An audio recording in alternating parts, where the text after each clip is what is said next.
Donc ici, dans ce texte, dans lequel nous avons vu, comment est-ce possible d'affirmer en Chassidout que chacun aura une part à la résurrection? Alors on a dans un premier temps rapporté les sources, dans un deuxième temps on a rapporté comment effectivement il était possible à ce que cela puisse se produire et que chacun puisse accéder tout de même ceux dont on dit qu'ils n'auront pas de part au Olam Haba, ils pourraient tout de même accéder. Et ça, on a donné plusieurs solutions. Par le mérite des enfants, par la prière des enfants ou des proches, par la prière d'autres personnes,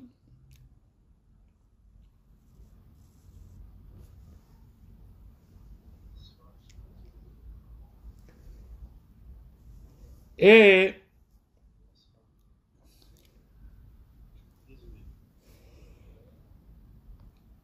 aussi par le fait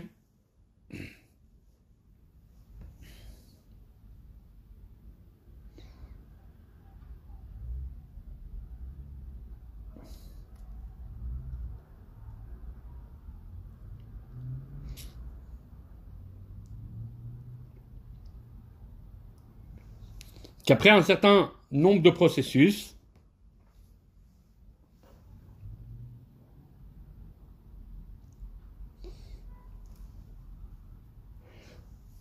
alors la personne est totalement nettoyée du mal qu'elle avait, quand même en aurait-elle, et elle accède donc automatiquement à la case de la résurrection. Sans oublier bien sûr la première des raisons, c'est que la personne, si elle fait tchouva, ne serait-ce qu'un instant avant de quitter ce monde, alors on ne vient pas lui rendre des comptes du tout sur son passé, sur ce qu'il a normalement à se reprocher.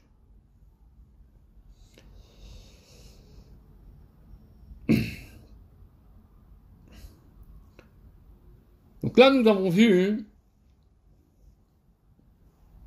c'est là où on s'était arrêté la semaine dernière, nous avons vu donc qu'il était possible, envisageable, à ce que chacun puisse accéder, soit par le phénomène de tchouva, par le phénomène des bonnes actions menées pour lui, ou pas, tout simplement la conduite des enfants, soit par la prière des proches des élèves ou même de ceux qui ne le sont pas, ou par un processus après la mort, en passant par les différents processus, que ce soit dans ce qui se déroulerait, dans le scénario se déroulerait sur Terre, avant l'enterrement, après l'enterrement, ou les processus de ce qu'il y a dans le Olam HaEmet, dans le monde de la vérité. Après cela, on va voir qu'en effet, c'est ainsi que ça sera. Sûr et certain que ça sera ainsi. Chaque juif, quel qu'il soit, alors, au bout du compte, il va être relié avec sa source, avec sa racine.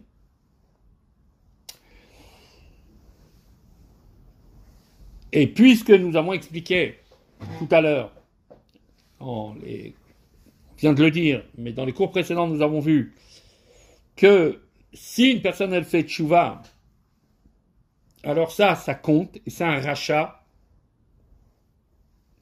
Alors voici que Maïmonide dit clairement, dans les lois de Teshuvah, chapitre 7, halakha 5, il dit là-bas, il se base sur les paroles de Rabbi Yoshua dans Sanhedrin, qui disent que la Torah a promis, Ifticha Torah, sauf Israël asot Teshuvah besof galutam. Lorsque le verset il dit Veshavta ad Hashem Elokecha, alors tu reviendras jusqu'à l'Éternel ton Dieu. C'est pas une histoire qu'il raconte, c'est une promesse.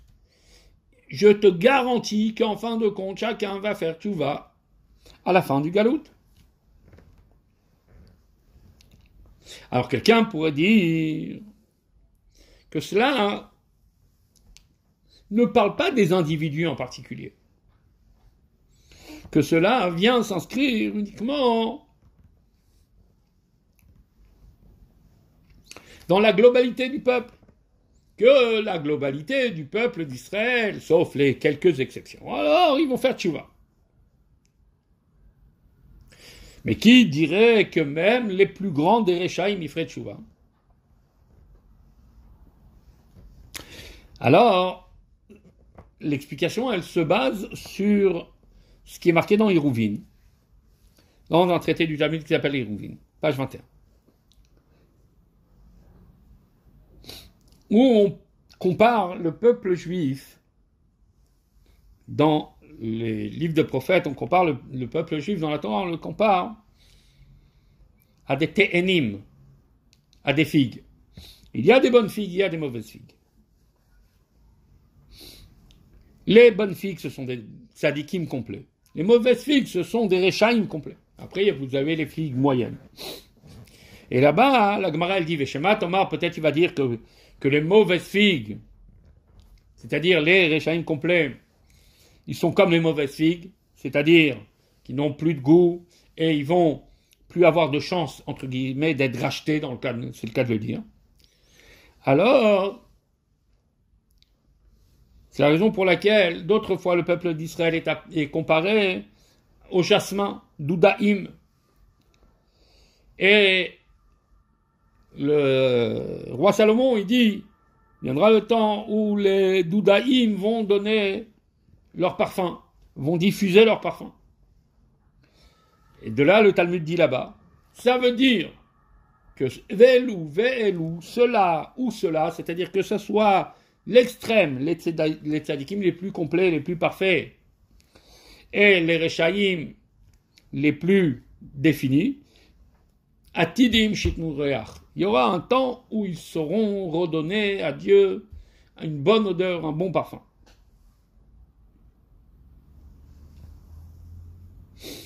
Et quand on dit ils vont diffuser un bon parfum, ça ne veut pas seulement dire, il a dit ici, qu'ils vont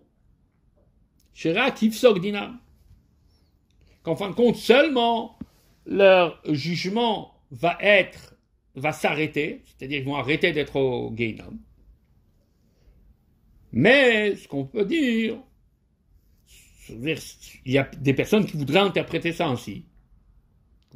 On aurait dit non, qui t'a dit que les Réchaïm vont revenir?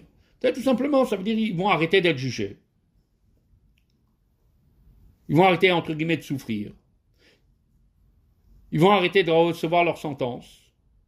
Mais ils vont rester dans un statu quo. Ni le bien, ni le mal.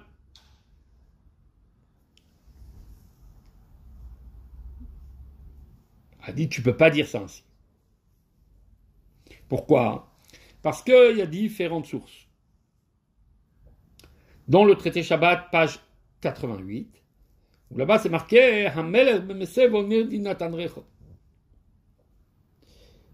alors que le roi il est dans son festin, alors le nerd, c'est une sorte de plante, a donné son parfum. Qu'est-ce que dit là-bas le Talmud? Il rappelle justement le verset de Shir HaShirim, de Cantique des Cantiques, chapitre 7, verset 14, dans lequel il est marqué « Les doudaïm vont donner leur parfum, hatovot ve'araot ». Là-bas c'est marqué. Le bien et le mal, ça veut dire quoi? Elou poché Israël. Ça veut dire que, bien sûr que les tzadikim ils vont redonner leur parfum. Mais même les pécheurs du peuple d'Israël, Kulam et Vakshim Panecha, à ce moment-là, tout le monde va réclamer de te voir, va réclamer ta face au Dieu. Val pitreinu kol magadim, yesh beyadeinu, schar mitzvot arbe.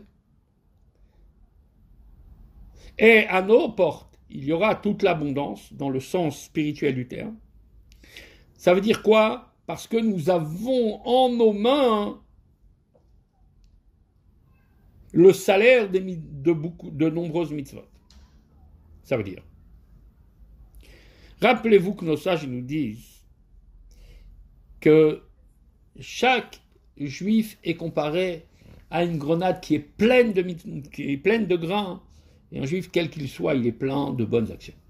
Et c'est sur la base des bonnes actions, le Gan Eden, c'est un monde abstrait, c'est un monde de l'étude. Ça, c'est pour ceux qui ont étudié la Torah, pas tout le monde a étudié la Torah. Donc pas tout le monde va au Gan Eden. Mais la Triat HaMetim, la résurrection des morts, la résurrection des corps, elle se fait pour ceux qui ont fait des mitzvot, ça veut dire des actions concrètes avec leur corps. Et puisqu'il n'existe pas une personne qui n'ait pas fait du bien, alors, et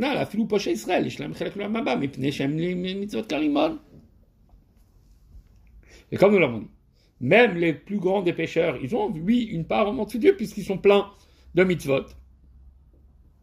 Il y a aussi une Gemara dans Hérouvin, page 19,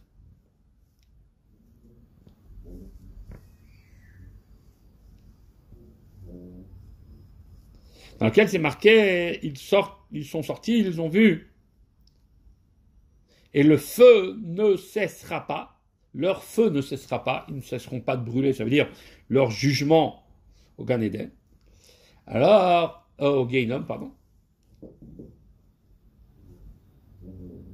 Alors il dit, la Gemara dit là-bas, ce verset de Isaïe, de la fin d'Isaïe, parle des pécheurs des nations, ceux qui ont fait du mal au peuple juif. Aval poche et Israël, Michai vura kaou sha'ata, begehinnom.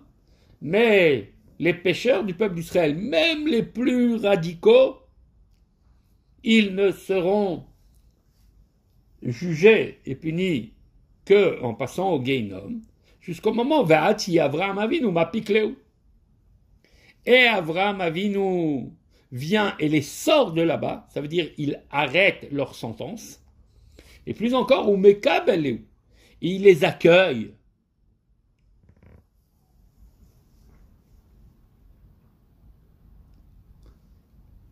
Elle a...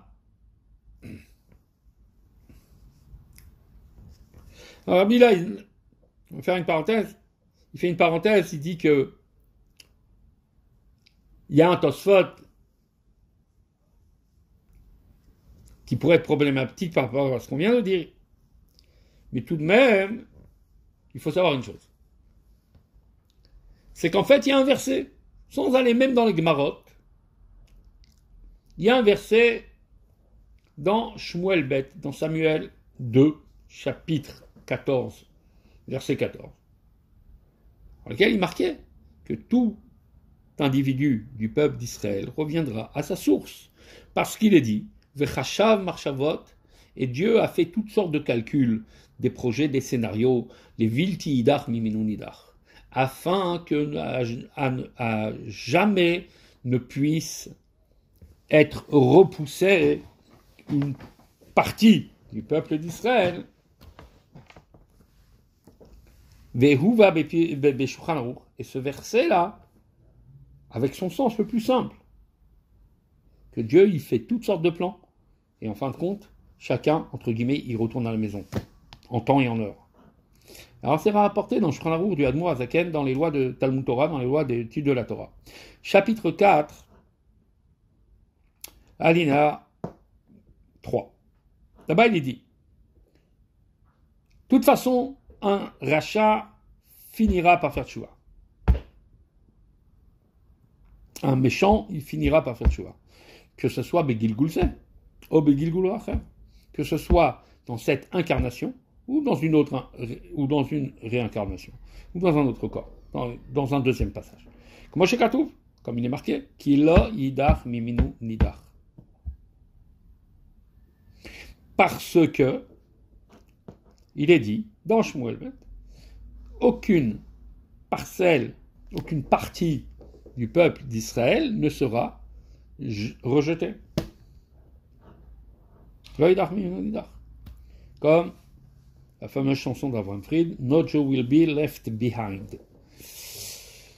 Ou Betania, et dans le Tanya d'ailleurs, Admor Zaken aussi il dit, à la fin du chapitre 39, chez Bevada, il est certain,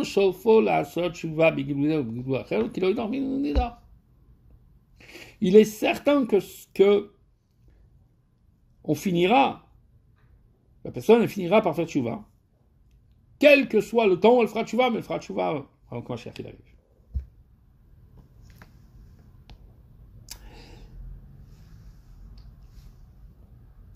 Maintenant, une fois qu'on a établi que c'est possible, une fois qu'on a établi que ça sera comme ça, nous allons maintenant établir que c'est obligé que ce soit comme ça. Ça ne peut pas être autrement. Pourquoi ?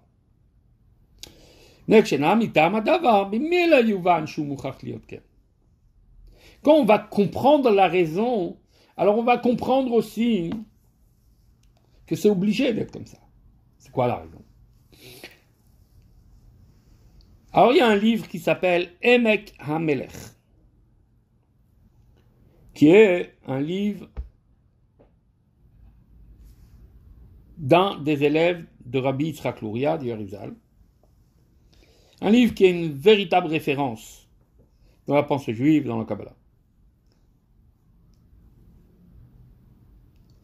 Alors Rabbi dit, je vais mettre ici un extrait, je vais citer ici un extrait de Emek HaMelech.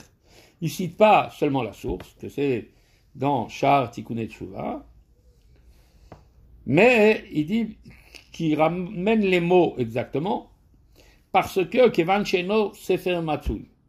Parce que là-bas, dans les années 40, ce livre-là, il n'était pas très accessible. Vous ne pouvez pas le trouver facilement. Vezel Sheno, voici ce que dit, donc, le Emek HaMelech. Ve'ata, et maintenant, Banim Shimuli, mes enfants, écoutez-moi. Yirat Hashem alametrem, je vais vous apprendre la crainte de Dieu. Ve'avato Akdosha imanu bene el Chai, et l'amour, et le saint amour qui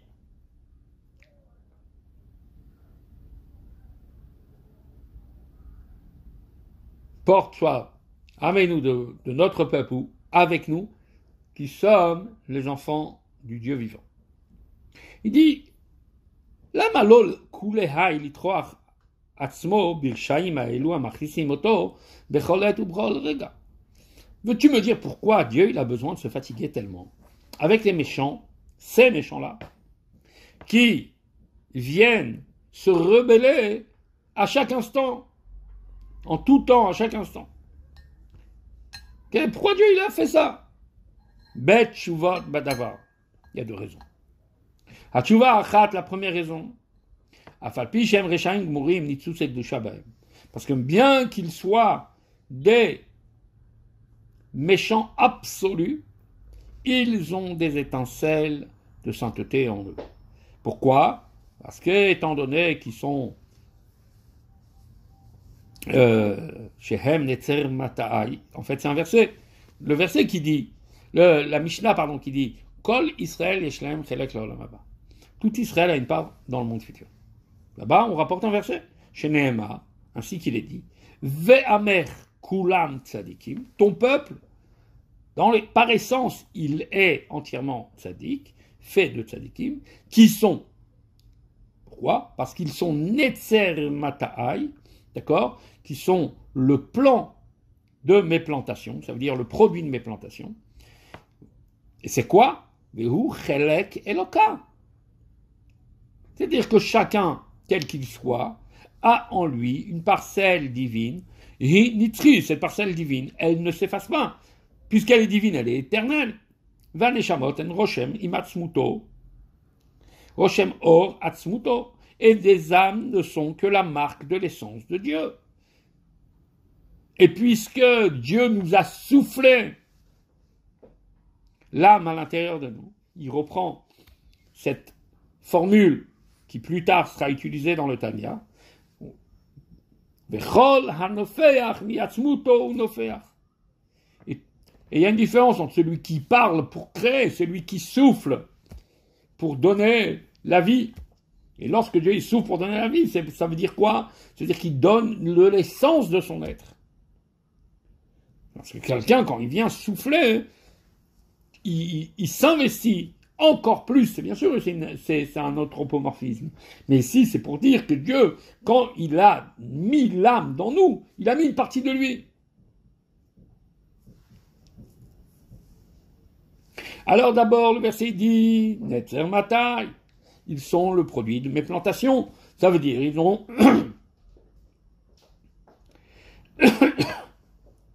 ils ont une étincelle divine en eux, qui elle est éternelle.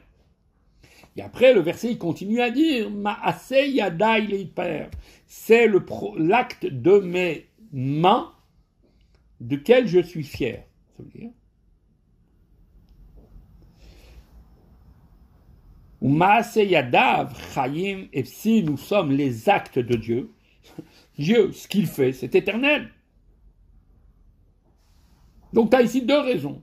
Pour dire qu'en fin de compte, c'est obligé de dire qu'au moment de la résurrection, tout le monde se lèvera. Pourquoi? Puisque tu vois que nous sommes le produit des plantations de Dieu. Ça veut dire quoi, être le produit des plantations de Dieu? Ça veut dire avoir une étincelle divine à l'intérieur de nous. Et après, la suite du verset, elle dit, ce sont les fruits de mes actes. Je suis désolé, mais Dieu est éternel et ses actes sont éternels.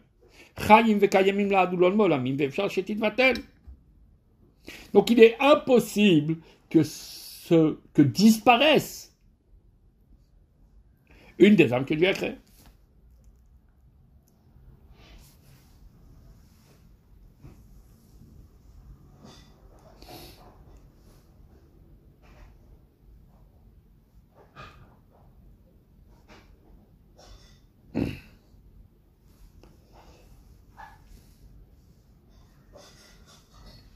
Et nous avons une autre raison. Il est marqué que Dieu a montré à Abraham Avinu qu'il y avait deux options. Soit aller en Égypte, soit aller au Guénom. Pourquoi?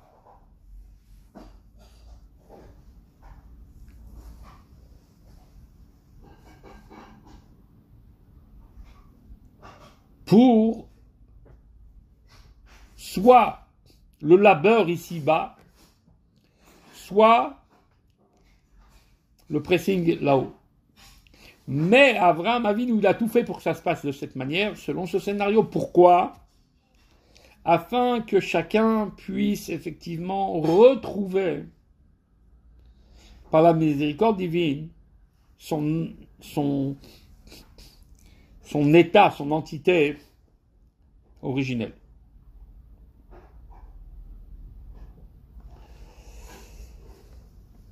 Le même Emek Amelech, il continue, il écrit dans une autre partie de son livre.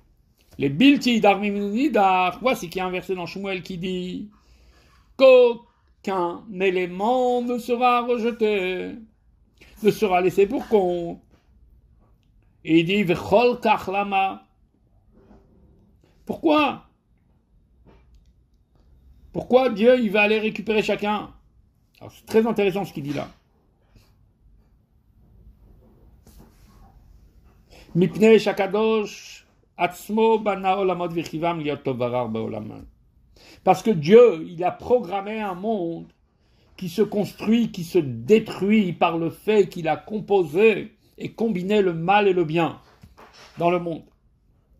Et dans lequel, effectivement, il a donné encore une puissance énorme au mal pour donner des tentations au point que la personne, elle peut arriver à tomber de par ses actes dans le Guénom. Et écoutez bien ce que dit le Emek Amelech. Ou mipnei shiugaram benzikim, lachen moritcheol vayal. Et puisque c'est Dieu lui-même qui a causé tous ces dégâts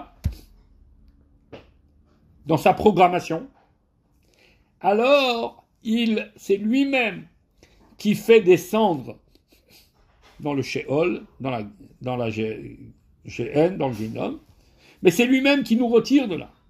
Ou Ma'ale Otam. et il les fait monter, vehem yelchou michail el chail, et ils iront de degré en degré, ad agiam achar zman rav limanot im tzadikim, jusqu'à ce qu'ils arriveront, au bout d'un certain temps, de compter parmi les justes. Incroyable. Dans le fameux commentaire de Pirkei Avot, qui s'appelle Midrash Shmuel, au début du traité de Masechet Avot, qui cite justement la Mishnah de Sanhedrin, Kol Israël yesh lahem chelek leolam haba. Tout Israël a une part au monde futur. Voici ce qu'il écrit. C'est le commentaire sur Pirkei Avot le plus reconnu. Et il dit comme ça. Olam haba niskar kan, olam atriya. Quand on dit Kol Israël yesh lahem chelek leolam haba, chaque Israël a une part au monde futur. On parle ici du monde de la résurrection. Velo yisa elokim et nefesh harasha. Ad ki berov hayamim imtzena mitahora. Et Dieu ne laissera pas l'âme du méchant jusqu'à ce qu'au bout de certains temps, rov hayamim, imtzaeina mitahora, il la retrouvera dans sa pureté. Et alors, et au bout du compte, chaque âme, elle va se retrouver dans l'enceinte des justes. Et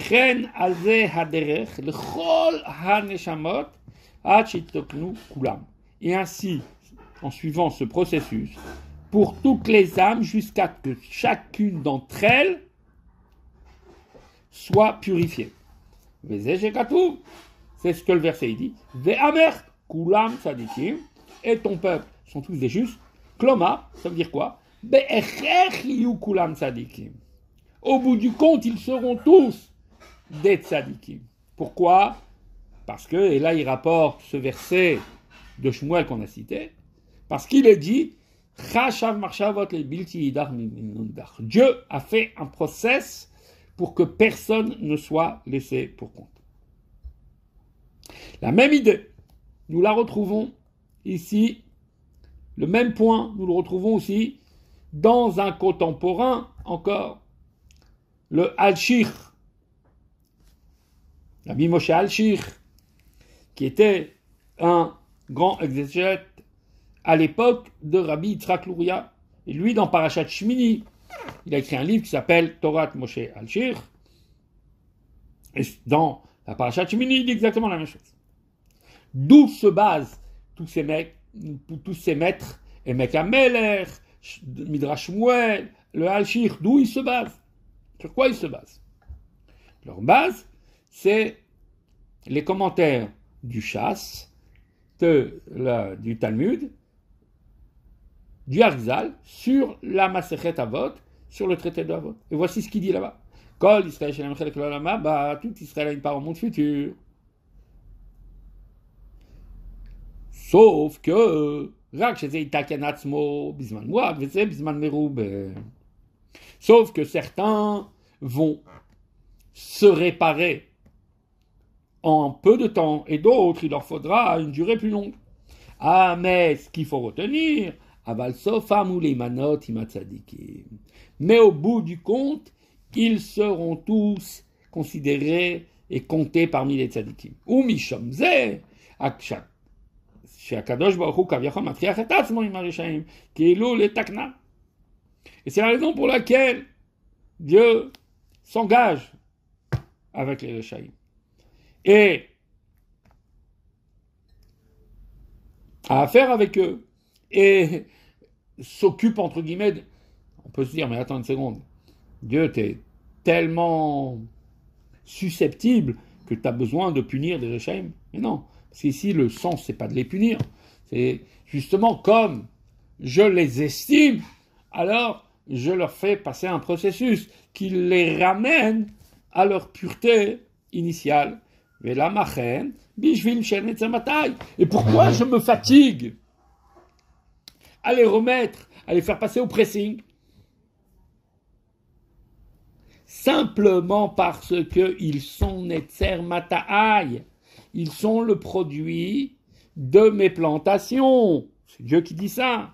Et ça veut dire quoi? Alors il reprend, il dit les mêmes mots. De 12, on voit comment s'est inspiré le mec Améler, son élève. Il dit les mots que son élève va dire plus tard. Il dit Shehu Nitzri Vehem Roshem Or Atzmuto. Parce que lui est éternel et eux sont la marque de son essence. Et comme on l'a dit, celui qui souffle, c'est du plus profond de son être qui souffle.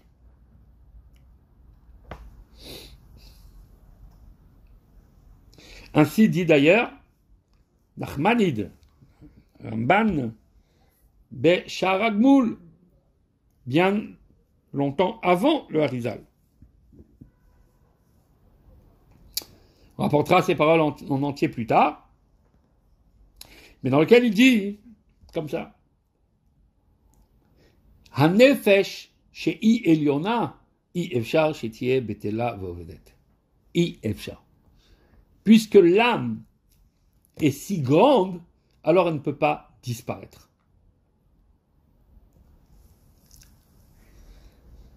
Et donc elle va venir, elle va s'investir. Et elle va revenir. Jusqu'à là, donc on a vu. Donc, on a vu la source. On a vu que c'est possible. Grâce aux différents processus qu'on a vu la semaine dernière. On a vu que ainsi ça sera, puisque l'oïdar minonidar, c'est ce qui est marqué dans Shmuel. Et on a vu que c'est certainement ainsi, c'est obligé que ça soit ainsi, puisque pourquoi quelqu'un ne va pas être rejeté? Tout simplement parce que son âme, c'est une parcelle de Dieu. Et de la même manière que Dieu est éternel, alors lui aussi il est éternel. Donc jusqu'à là, on a construit notre idée. Maintenant, on a un problème. On a des textes qui laissent entendre le contraire. Comment les interpréter? Ce qu'on va voir la semaine prochaine, parce que là j'ai un autre Zoom, en fait, juste après un Zoom familial. Donc c'est ce qu'on va voir la semaine prochaine, et où en fait le Ravi, ce qu'il va faire, et dire voilà, en effet, il y a différentes sources qui paraissent contradictoires. Je vais en prendre quelques-unes. On va les expliquer, et sur cette base, vous pourrez expliquer toutes les autres. Ok, donc ça c'est le programme. On finira donc la semaine prochaine, Bezrat Hashem. Voilà, Shabbat Shalom. Je vous rappelle que ce Shabbat, on va offrir le Kiddush. Ça nous ferait plaisir de vous voir. Ok, Kol Tuv.